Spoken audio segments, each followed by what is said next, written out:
Good morning, everyone. How you all are doing? Fine. In the last lecture, we have completed science chapter number 16, that is heredity and variation. And today we are going to start with science 1, chapter number 13, carbon, an important element. Now tell me, what is carbon actually? See, carbon is the basic building block for all forms of life on earth. Fortunately, carbon is also one of the most abundant element on our planet, and it is the second most abundant element in human body, that is in us. Now, how does carbon occur in nature? The name carbon is derived from a Latin word carbo, which means coal. Carbon is found in nature in free as well as in compound state. In free state, it is found in the form of diamond and graphite, and in compound state, it is found as carbon dioxide in the form of calcium carbonate, marble, calamine, as fossil fuel in the form of coal, petroleum, and natural gas, and carbonaceous nutrient like carbohydrates, protein, fats, and in natural fibers in the form of cotton, wool, and silk. Now, the some allotropic nature of carbon. Allotropy means some elements occur in nature in more than one form. This is called as allotropy. The allotropes form of carbon are the crystalline form. Crystalline has a regular and definite arrangement of atoms. They have high melting and boiling point, and they have a definite geometrical shape, sharp edges, and plane surface. The first crystalline form of carbon is diamond. This though we all know. Now, how does diamond occur? See, in diamond, every carbon atom is bonded to 4 neighboring atoms by a covalent bond. Therefore, diamond has a tetragonal 3-dimensional shape.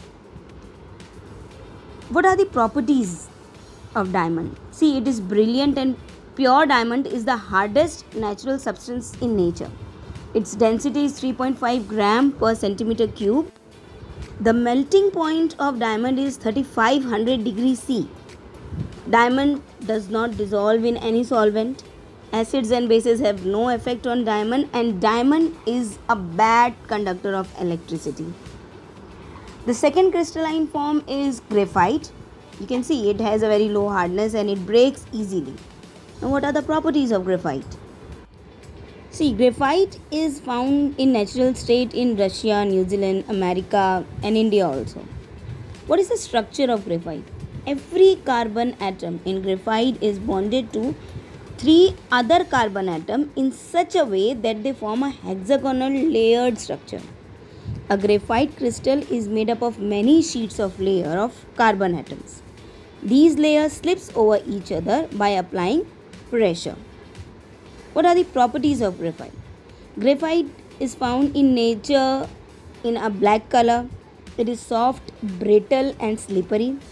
Each layer of graphite has free electrons and they move freely within the entire layer. Due to the layered structure, graphite can be used for writing on a paper. Graphite does not dissolve in most of the solvent. Graphite is used for making lubricants. It is used for making carbon electrode, pencil, paint, and lamps, which give us a very bright light. The very common use of graphite is the pencil that we use. Whatever is present, the lead through what we write is a form of graphite. Understood? Now, the next form, crystalline form of carbon is fullerene. Fullerene is an allotrope of carbon which is rarely found in nature. This allotrope of carbon is named fullerene after the architect Richard Buckminster Fuller, because the structure of C60 resembles the structure of the geodesic dome he designed. See, this diagram is a geodesic dome. Now, the properties and uses of fullerene, of course. Molecules of fullerene are found in the form of buckyballs and bucky tubes. There are 30 to 900 carbon atoms in one molecule of fullerene. Fullerene are soluble in organic solvents such as carbon disulfide and chlorobenzene. Fullerenes are used as insulator. They are also used as a catalyst in water purification, and at a certain temperature it exhibits superconductivity. Understood? Now, the non-crystalline and amorphous forms of carbon.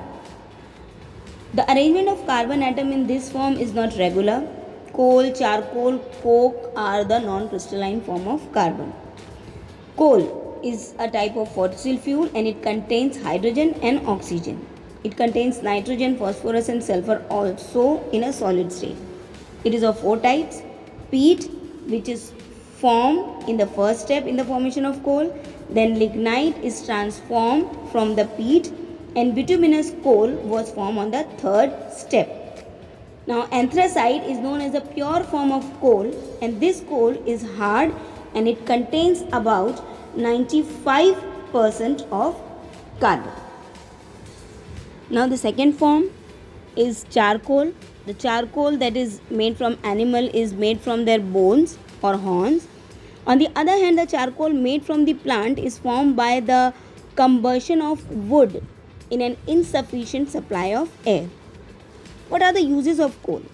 Coal is used as a fuel in factories and at homes. It is used to obtain coke, coal gas and coal tar. Coal is also used in the thermal power plant for the generation of electricity. Then what is coke? The pure coal that remains when coal gas has been taken away from the coal is called as coke. Coke is used as domestic fuel. It is used as a reducing agent and it is also used in the production of water gas. Now, what is hydrocarbon? See, the carbon compound containing only hydrogen and carbon are called as hydrocarbons. There are two types of hydrocarbons, saturated and unsaturated. See here, in this diagram we can see that the carbon and the hydrogen atom are connected to each other by a single bond or the covalent bond. See, try to understand it more clearly. Hydrogen means H and C means carbon. They are connected to each other with the help of single covalent bond and therefore they are called as saturated hydrocarbons. Whereas when these carbon and hydrogen atoms are connected to each other with a double or a triple bond, the two lines and the three lines indicate the double and the triple bond, such type of hydrocarbons are called as unsaturated hydrocarbons. Understood? See, now you have two experiments given in your book showing the reaction of carbon with oxygen. In the first experiment, you have to light a coal and then you have to bring a moist blue litmus paper over the gas which is coming out from the coal. And you have to find out that which gas is released when you light the coal, what is the substance that is formed after burning the coal, and what change takes place in the blue litmus paper. All these reactions you have to find out. And in the second experiment, what you have to do is you have to take the lime water. Lime water is the color, the white color that you use to whitewash your house. That water you have to take and you have to blow air from a straw into the lime water and you have to find out the changes that takes place. What will happen? I'll tell you that lime water will turn milky. It will take whitish color. This color will come because of the presence of carbon dioxide which comes in the water because of your mouth. Understood?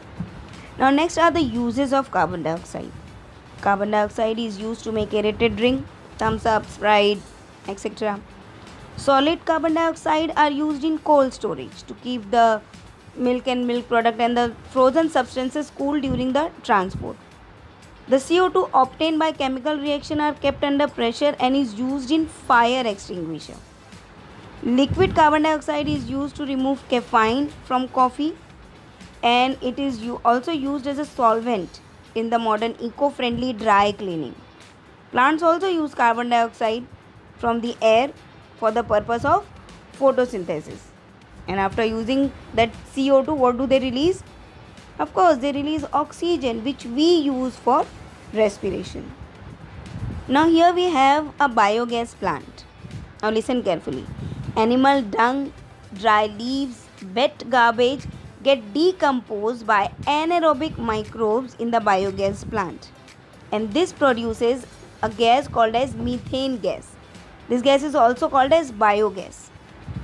This biogas is a very cheap option for fuel. That is, it can be used at home for cooking food, and it is also used for the production of electricity. Understood? Now see, this is how a biogas plant look like. Be very careful. We have a mixing tank or a slurry and kettle dung at one side, which is the inlet, and then we have an inlet chamber, the dung and water mixture, then we have underground digester tank, then an outlet chamber, then a spent slurry, overflow tank, slab cover, and at the top we have the exit of the gas. Be very careful while drawing this diagram. See, biogas production process is an anaerobic process and it takes place in two stages. First is the production of acid. The microbes act on the biodegradable complex organic compound and produce organic acid. And second is the methane gas production. The methanogenic bacteria act on the organic acid to produce methane gas. See, the reaction is also given. CH3COOH gives CH4 plus CO2. Here we complete our chapter, that is chapter number 13. I hope you have understood everything nicely. Go through the chapter once again and you can ask me if you have any problem. Now we'll meet in the next video. Till then, study well and take care of yourself.